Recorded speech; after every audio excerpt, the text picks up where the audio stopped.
Hey there, this is the Penny on Your Thoughts podcast, and I am your host, Penny Chason. I'm a board-certified hypnotist, intuitive, and experiencer. This podcast is about tapping into your subconscious to create a more aligned and abundant life. By leveraging our subconscious, we can master our thoughts, frequency, and vibration. Fusing the conscious, subconscious, and our consciousness is the science of expansion and soul satisfaction. Each week, I'll share in-depth interviews or solo episodes. This podcast was created to share how you have the power to create infinite potential within you. It's my intention that you find this podcast empowering, inspiring, and full of possibility. Now grab your favorite beverage and let's go. Hey, it's Penny, and I want to take a very quick moment to introduce my guest today. I have known her for a few years. She is a past student, she is a past client, and she has attended my retreat. She is just a wonderful human, and she's here to share a little bit about her story and about a book that she's recently had published. My guest is Drenda Richards. She's a spiritual teacher, a subconscious mind expert, and a published author. And people really know her for her no BS approach to personal and spiritual growth. She's got 40 years of diverse experience across multiple industries, from ministry to law enforcement to corporate. This experience informs her Sacred Soul programs, where she helps professional women release the limiting beliefs that they have so they can enjoy a life filled with purpose, passion, power, and prosperity. Let's jump right in. Hey, Drenda, it's awesome to have you here. I'm just really excited for your new book, Dare to Remember, Uncover Who You Were Before the BS, and to just really unpack what has gone into that. We can reach this point where we realize it's really time to dive deep and really share what's important to us. And I feel like this book is a part of that journey for you. So, first of all, I want to say thank you for coming onto the podcast. I'm so excited for your book and for this next step that you've taken and the impact and the difference that it's going to make. Welcome. Well, thank you. Very kind of you. It's great to be here. It's great to see you. And honestly, you are a part of this journey and this transformation. So thank you very much. Oh, you're welcome. I love watching people blossom and reveal their true nature and tap into that authenticity layer by layer. I've really sat back and watched how you have come out of your shell, so to speak, around this. And not that you were hiding before, but you and I both know that typically as humans, we don't even realize sometimes the filters that we have and the barriers that we have to really going deeper within. What was a key moment that led to you deciding it was time to write this book? The book actually started out as a book. I was going to write a book on prayer, oddly enough. And it was going to be praying, helping people pray from a place of faith instead of fear. Because I grew up around people who we all believed in prayer and laying on of hands, but at the same time, there was a lot of fear. Is God really going to heal them of this? Is this really going to happen? And there was always this sense of fear in all of their prayers. And the mothers that would wait up all night until the kids got home praying or whatever and they really were worrying, not praying. It was just flat out worry and anxiety. And so it was like, what if we could just stop that? How much more powerful would we be if we were praying from that place? And then it morphed into, look at all the fear in our lives, and then where did it come from? And uncovering that and then releasing it and just remembering that we are limitless and that we are powerful and we can co-create our lives, and just walking with confidence and that feeling of empowerment versus playing small and buying into the labels and the stories that everybody has said to us and put on us. I find that interesting because I often think to myself, if people only knew how to pray the right way, and not that there's a right way and a wrong way, but even within the Bible, whether you're Christian or not, and I believe it's in the Talmud as well, it talks about how our word creates. And it also talks about how, correct me if I'm wrong, because I know you're a minister, there's something in there about the sword and the tongue. Mhm. It's been a long time since I sat in church. That's coming through very evidently right now. But I just remember the one thing that has always resonated with me so deeply in Christianity is that ask and it is given. It's done. So if you ask and you truly know that it's done, then you simply need to ask for what you want. And being a hypnotist, knowing how the mind works and belief, it really plays a role to know that we have to ask for what we want rather than asking for what we don't want. Because I have honestly sat in churches where there were small children in the pews and heard deacons and ministers say, "You are not worthy unless." And I have heard people pray in that same church, "Please have mercy on us. We are not worthy of your gifts." I never thought about it until I became a hypnotist, and I'm like, "Oh my god, what are we programming here?" Especially when we look about believing that we can have a life that is full and meaningful to us. What's You were a minister. Did hypnosis play a role in how you see this whole process? Yeah, it's really interesting. Yeah, life and death are in the power of the tongue. And so, just as easily as we can speak life into somebody, we can also kill their spirit. And you can see that in parents with their kids that you're having a rough day or they're on your last nerve, then you speak harshly to them or you say something to them, you can see that you've killed their spirit. To think that our words aren't powerful, you're fooling yourself because we can see it every day. No saying little pictures have big ears. They do. And a lot of times it gets into the heart, it gets into your subconscious. And whether it was something said in passing and not even meant in the way that the kid took it, or wasn't even meant for them to hear, they still hear it and it still gets stuck in that subconscious and it becomes a loop, knowingly or unknowingly. And it begins to control decisions from that day forward. And then you find out when you're in your 40s and 50s, why am I doing this? Why do I repeat the same things? Why can I not get ahead? And it can sometimes go back to that conversation that the little pitcher heard. You talked about how it evolved from prayer to the deeper beliefs that we have, the deeper fears that we have. What's something that you've experienced that led to your own inner knowing for yourself, that these fears, these beliefs exist and they influence your life? Gosh, I don't even know where to start on that one. um, I was at a point, it was before COVID, and I was just feeling stuck. And I had tried all the right things, I'd done all the right things, and I still wasn't where I wanted to be, where I felt I should be. And it was just like, what am I doing wrong? What else is there? There's got to be something else out there. I wasn't going to church at that point. We were done with church at that point. Still love God, still believe in Jesus, but the whole church thing was peace out. And growing up, I had always had questions because things just didn't seem right. We couldn't drink wine, we couldn't drink alcohol. But the people in the same denomination on the West Coast or in the North, they could drink wine, they could drink. And I would ask my mom, how come they can drink and we can't? And she said, they're not real Christians. And I was like, wait, that doesn't make sense. They go to the same church. How can they not be real Christians? So I thought, okay, if they're wrong about that, and I was raised, you couldn't wear earrings, you couldn't wear makeup, you couldn't do all these things. Then as I got older, I could wear makeup, I could wear pants. I got my ears pierced.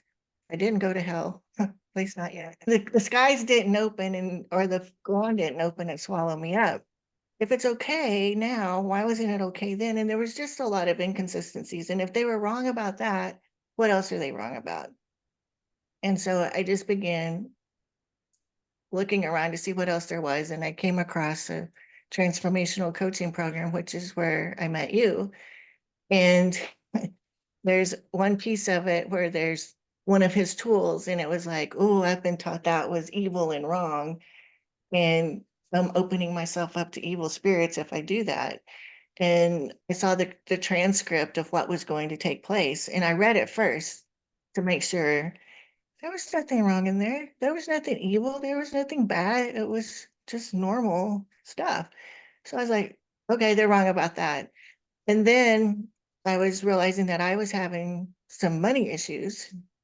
Um, and so that's when I came to you and I was like, hey, can you help?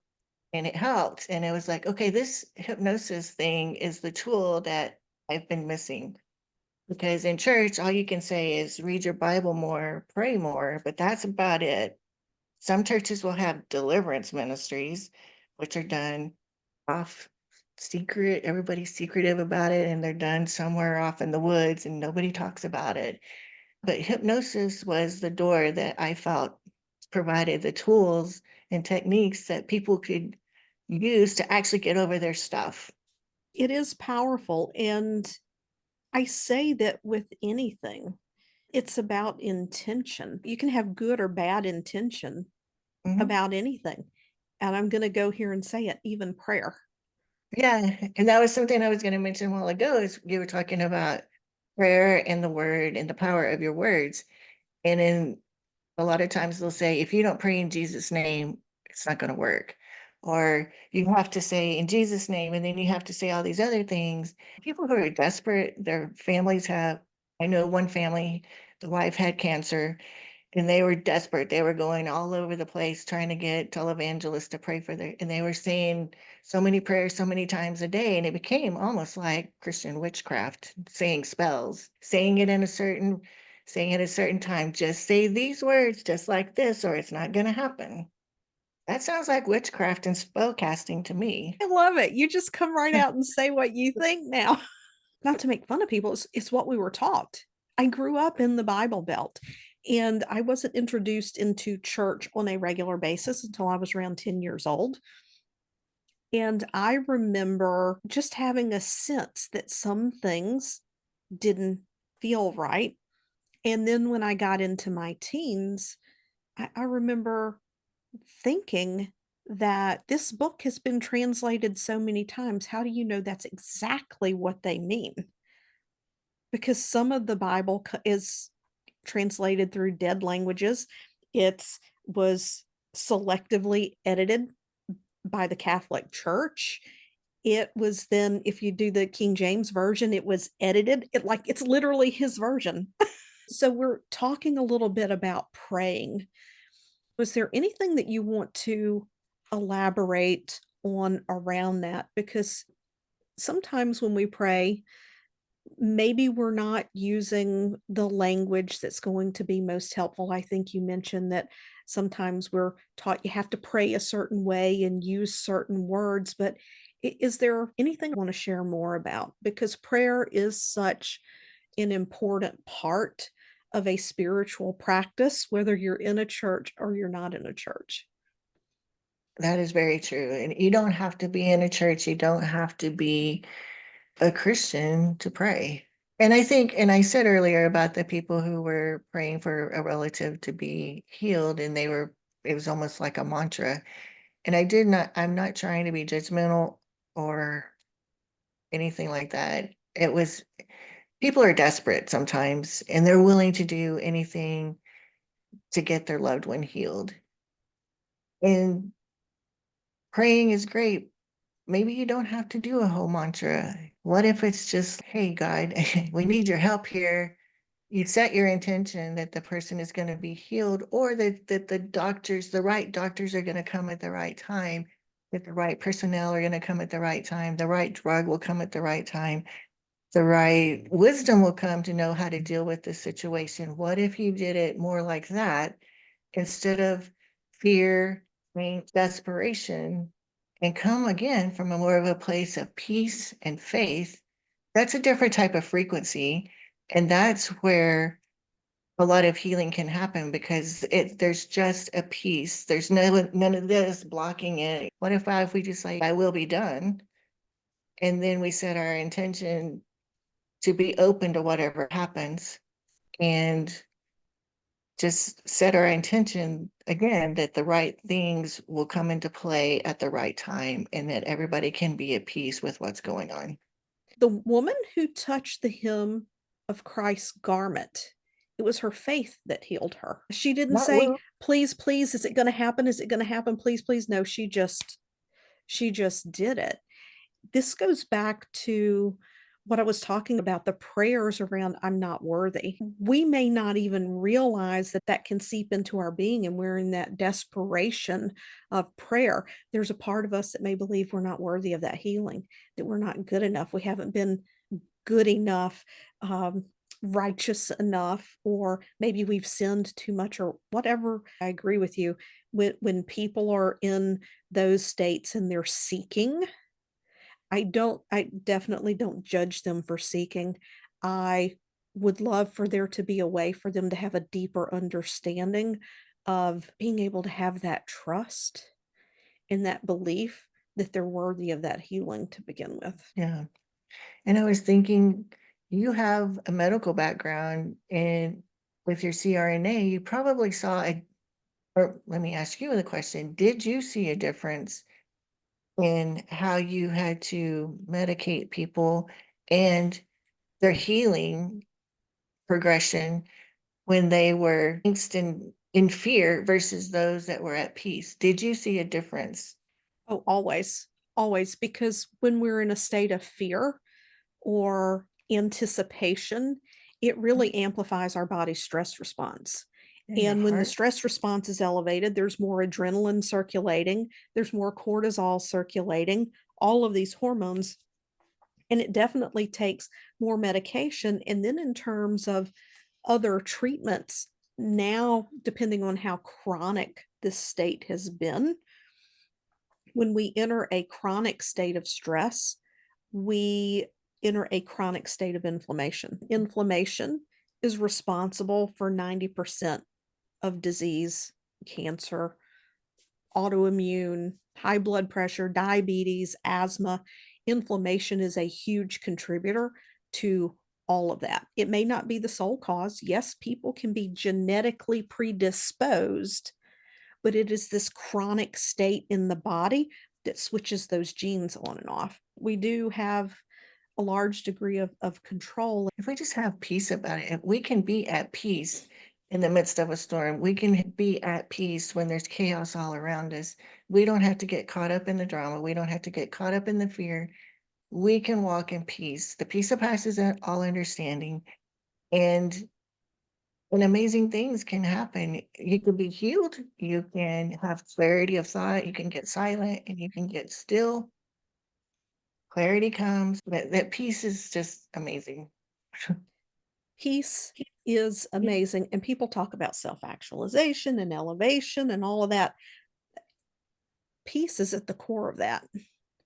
And your world could literally be going to shit, Hmm. and you can be at peace if you can find that compassion for yourself, if you can not judge yourself and trust yourself to make a decision, and to trust yourself that if it's not the right decision, you're going to make a different decision until you find what works. That is self actualization. You and I were talking about something in the pre interview, and it's one of the things that for a long time I never spoke of because I knew that people just wouldn't understand. And I didn't want to hear the, oh, you'll go to hell type of thing. And that's the stance on abortion. I've never been in the situation.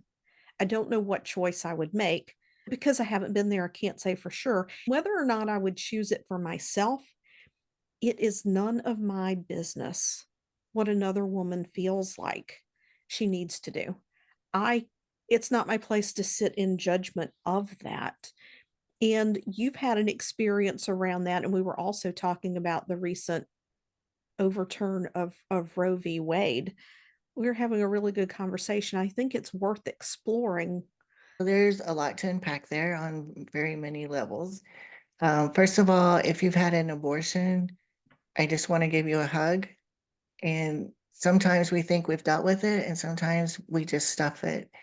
And many times, some of the emotional stuff that we're going through, just all of a sudden breaking into tears for no reason, sometimes that comes from not having had closure with the abortion and not having dealt with it, because you can't talk about it because there's so much judgment around it. First of all, I want people not to feel shame or feel guilt around that, and that you can work through that, and people are willing to listen and help you through that. Don't hide. And once you shed some light on it, it takes away that stigma, and healing can come because light heals. That's part of it. I was in my 20s when you should have known better. I don't think abortion should be a moral issue. I think it's my body, my choice. And I can't say what's right for another woman to do. I did what I did. It's the only option I felt like I had at that point. I tell the story in the book. A little bit of the story is that when you go for an abortion, you have to have somebody go with you. I didn't have anybody.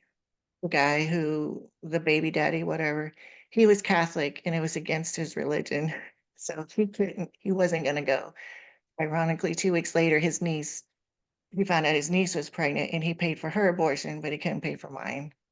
I didn't have anybody to go. And so there was a lady in my church who was about my mom's age, and she was totally against it. But she loved me enough. She told me she didn't approve, but she loved me enough to go with me. And that told me that's what being Christ-like is right there. Even though you don't agree with somebody, you can still love them and still walk through the stuff with them, even when you don't agree. But she loved me. And so that was huge for me. And I never talked about it again. We never talked about it again. And then many years later, I was in a discipleship program, and this church had a reconciliation ministry where you came and you actually gave a name to the baby. You talked about your experience with people who had been through it as well. It was so cool, and it was very healing for me. And not everybody gets that opportunity to actually acknowledge that you once carried a baby, that you can name it, and that you can apologize to it. You can tell it whatever you want. And it brings such healing and closure, maybe, for a piece of that. But not everybody has that opportunity to do that. So for me, it was very freeing. And I was okay about talking about abortion. It's something that happened. I get judgment on it. Family doesn't agree. So then the whole thing with Roe v. Wade happens, and I'm in Texas, and Texas took this really hard stance on it. And my church friends posting and yay, yay, yay, yay. And others were going, it's a bad day for Texas. And so I decided to give a voice because I felt like it's my body, my right. And government should not be able to tell me what I can do with my body. I should have a chance. I should be able to do with my body what I want. And how come the men aren't held responsible in any of this? That's another story. And so I was going to post this, and I wasn't ashamed about the abortion or anything, but I was fearful that I was going to take some knocks from people I'd gone to church with. But there was a part of me that wanted them to acknowledge and say, oh, Drenda, maybe we're wrong, or I'm so sorry you had to go through that. When I hit post, there was crickets from them. And that's been what, a year or so ago. And not one of them has reached out to me to say, hey, I'm sorry you went through that you didn't have anybody to go through that with you. And that's freed me to just get rid of another layer of holding back on what I have always wanted to say. Because all my life I've been told, you talk too much, you're too direct, you say what you think, people don't want to hear it, blah, blah, blah, blah, blah. I got tired of, taking those kind of hits in the church, got tired of taking it in corporate America. So I had shrunk back some. But inwardly, you still want to say stuff and you're trying to figure out how to say it without offending everybody and without taking another hit. And finally, it's just like, you know what? I don't really care. I mean, at least in that instance, they didn't really care. The one thing that you feared most didn't even happen. But it also showed you where the compassion was. I think the most powerful thing that you shared in all of that was the woman who didn't agree, but she loved you enough to support you. How has that influenced what you do? I don't always have to agree with what people are doing, but I can love them in spite of not agreeing. And it's made me more compassionate. And I tell a story in the book. I had a friend who got married and she wanted me to come to the wedding. And I was like, I didn't like the guy that she was marrying. I didn't think he was right for her. And I felt like if I went to the wedding, that I was validating this thing. I didn't want anybody to think that I thought that this was okay. This was before the abortion. And before the lady showed me compassion. And so I didn't go. And I found out later that it had held up their wedding because I wasn't there and all this stuff. And then when I saw my friend go with me to the abortion, which is, something she was very much opposed to, but yet she did it because she loved me.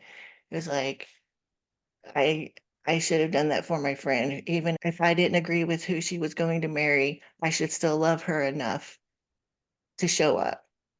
And I've seen in my life where I've been too judgmental and trying to stand up for the righteous, right, the God thing, and forgetting the whole love and compassion thing. And then it's like, okay, remember what it felt like when somebody showed you grace. Do that for somebody else. I apprentice with a shaman, and the lessons come back to if we want to right humanity and our existence on this earth, it comes back to unconditional love and compassion. This morning, I was sitting with my thoughts, and something that just rings very true for me, and I would love your thoughts on it. When we're in a place where we have an inability to be compassionate with those that we don't agree with, somewhere deep down inside, we don't have the ability to be compassionate with ourselves first. Because if we were truly compassionate with ourselves, we would have a deeper understanding of what someone else might be going through, even if we don't know what that something is. Yeah, I was just reminded of the verse, he who has been forgiven much loves much. And a lot of times we have to forgive ourselves first before we can love somebody else or we can love something in somebody else. And you're right, we it's hard to show what we don't have. It's hard to give what we don't already have within us. And it does come up from a place of self-love and self-worth. So many of our issues revolve around not loving ourselves enough to change, not loving ourselves enough to speak up for ourselves. It does come from that place of forgiveness, forgiving ourselves and loving ourselves. You talked about how some of our beliefs, especially around faith and religion, can keep us trapped. Do you find that there have been situations where those beliefs kept you from loving yourself on that deeper level, having compassion for yourself? Yeah, because I mean, being raised, I'm a second generation preacher's kid. I was raised in a very dogmatic, rigid, legalistic type of environment. And it's like, you should know better. And it was always conditional love. There was no unconditional love. We only love you if you do it our way, if you only speak things our way, if you follow the rules, then we love you. When you stray, don't know that we can trust you, don't know whatever. You're always questioning, am I good enough? Or I should know better. I shouldn't be doing this. It was a lot of condemnation and conditional love. It reminds me of hearing the prayers where people pray in the context that they're not worthy of blessings, they're not worthy of forgiveness, and it just creates a whole dynamic that we don't deserve love. At least that's my take on it. We don't deserve love. We don't deserve to be healed. I remember so many years ago, I was diagnosed with depression and they put me on an antidepressant. And my dumbass told my mother. And so then she had to call the church ladies to pray. And then one of them said, well, Drenda's got sin in her life. So my mom calls me and says, you've got sin in your life or you wouldn't be depressed. I'm like, no, there's no sin in my life. Well, then you have, what was it? Unconfessed sin that you don't know about. What the? This doesn't make sense. And it was like, how about I just got something that's not right now? And it's a chemical issue. How about that? And it was like, no, Christians cannot be depressed. And it's like, bullshit. I call bullshit on that. It's a medical issue. It was a lot of just stupidity, condemnation, judgment on a real medical diagnosis.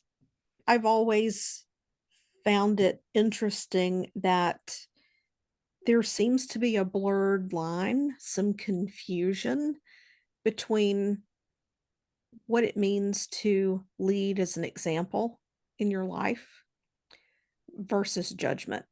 And it's just, it gets so blurred. And probably I've worked with hundreds of clients over the last few years. And there are a couple that really stand out to me that they did have the parent that could not accept them if they weren't living their life in that rigid box of the dogma, not of Christianity, but of the dogma. And they had to come to terms with the fact that they weren't going to receive their parents' love because their parents were so in fear that they were going to go to hell if they didn't check the boxes. I don't wanna say it saddens me. In the past, it would have saddened me. I've learned to separate my emotions from other people's emotions. I have such deep compassion for that because I can't imagine what it feels like because fortunately, I've never experienced it. How are you taking all of this experience and this wisdom? Because my shaman says we cannot lead others to healing through something that we have not had some degree of experience ourselves and healing ourselves. All of these things that you've experienced, the healing, the connecting with the light, and finding this place where you can be with your Christianity and be with your spirituality at the same time. How are you taking this and using it to impact other people? Hopefully showing some compassion and some grace. But writing the book and revealing some of this stuff, some of the dogma, both from religion, both from society, and showing that there is a path to freedom and that you can make a difference, you can change, and it doesn't have to be hard, and it doesn't have to necessarily upend your life either. And it can be easy if you let it be easy. And there's a lot of stuff that the I think I actually had an opportunity to read one of my own chapters again right before the book published. It was like, okay, apply this that you put in your book.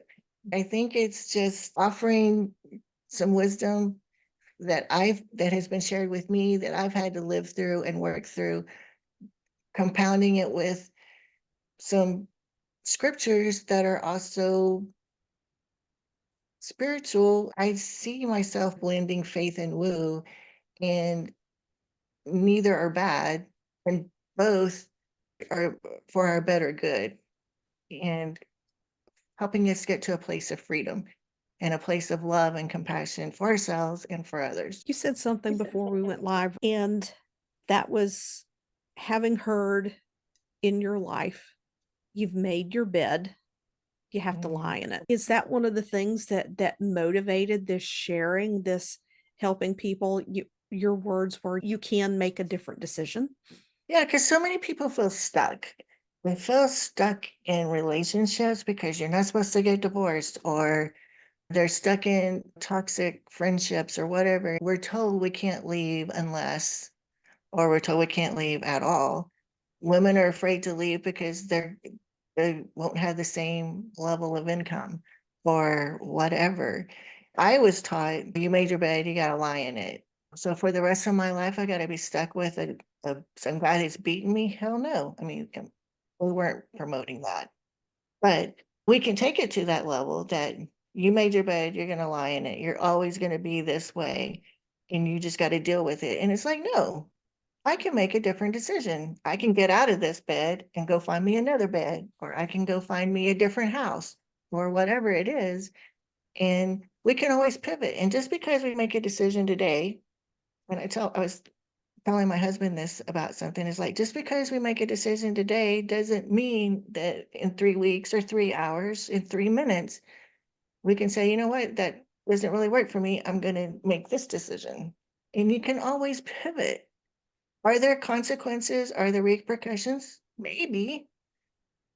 But so what? If this isn't a good path for you, then freaking make a different decision and switch directions. Shift. I love that. Freaking make a different decision. And I think something else that's also valid. There are stories that we tell ourselves around what something means: compassion, unconditional love, forgiveness, and not passing judgment does not mean we have to continue to subject ourselves to behaviors, environments, belief systems that are stifling our joy and our soul. That's not what any of that means.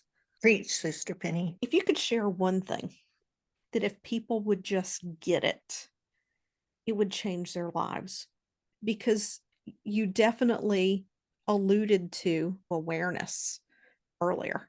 And I just consider awareness the holy grail to everything, because once you have awareness, you can change anything. But with your experience, your journey dealing with the judgments, being in that rigid dogma, being bold enough to break free, and just a couple of years ago, being bold enough to come out in public and say, you know what? I experienced having an abortion and Texas got it wrong. That's a massive amount of growth. That is really standing in what you believe. And whether people agree with that stance or not, I know there are a lot of people who secretly wish, oh, I wish I could do. What would you share with them to help them begin to see that it's possible for them as well? If it's possible for me, it's possible for you. And I think, like you said, awareness is the first thing, and just realizing that we aren't stuck, that it is just a label or it's just a belief or story, BS, that has been told to us, that we've told to ourselves. And once you realize that, you can tell yourself a different story. You can make a different decision. And just know there's a sense of power that comes from that. Just like, I'm not stuck. I can make a different decision. And when you see these stories and beliefs popping up, that you take time to look at them, and not from a place of judgment, but from a place of curiosity. Isn't that interesting? Where did that come from? And once you can figure that out, you can release it. Some of the stuff that we deal with, it's just the awareness of it and acknowledging it, not stuffing the emotions, letting the emotions flow, letting them go, and then looking at it and seeing, okay, is this still the direction I want to go? Or could I just make a tiny shift and go this direction? You can make a different decision. It really is as simple as that. I've had people ask me, how do I change this? How do I change this? I have no willpower. I'm like, decide. And they look at me and they're like, What? I'm like, don't just set a goal. Don't just say, I wish. Decide that this is the way it's going to be. I love that you uh, really dive into this because so many people get married to their past choices and they feel like they Mhm. can't walk away from them. I've really enjoyed this conversation. I feel like we could keep going. We may have to come back and do this again, but share with everyone where they can get their copy of Dare to Remember. It is on Amazon and it's in Kindle and paperback format. And it's going to be coming out as an Audible in February, or you can go to my website, drendathomasrichards.com/dare to remember, and it'll take you to Amazon. Where can people find you on social if they want to connect, follow you, and be in your world? I am on Instagram and Facebook under Drenda Thomas Richards. And Sometimes I'm on TikTok. everyone, the biggest takeaways here are when you're going through something difficult or someone else is going through something difficult, whether you agree or you disagree, there is space and room to have compassion and to love someone enough to stand by them, even when you disagree. And also that if you find yourself in a situation that is not feeling aligned for your life, it's not bringing you joy, you can break through the belief system that because you basically made your bed, you have to lie in it. You can decide something different. And that lastly, the people who you think are going to judge you the most, sometimes when you step up, stand out, and speak your truth, those people are going to be crickets. And the one thing that you were most afraid of, most likely, isn't even going to manifest itself. I hope you've enjoyed this episode. I will be back and see you all next week. I hope you can feel my appreciation and gratitude for you, my listener. I would love to connect with you outside of the podcast platform. There are a few ways that you can do that. If you're not already on my email list, you can go to pennychason.com/myth and download the Big Mindset Myth PDF. Or you can go to Instagram and follow me at penny.chason. You can connect with me there. I would love to see you there. And of course, you could always head over to Apple Podcasts and leave a positive review of this episode. I appreciate you, and I will see you back here next week.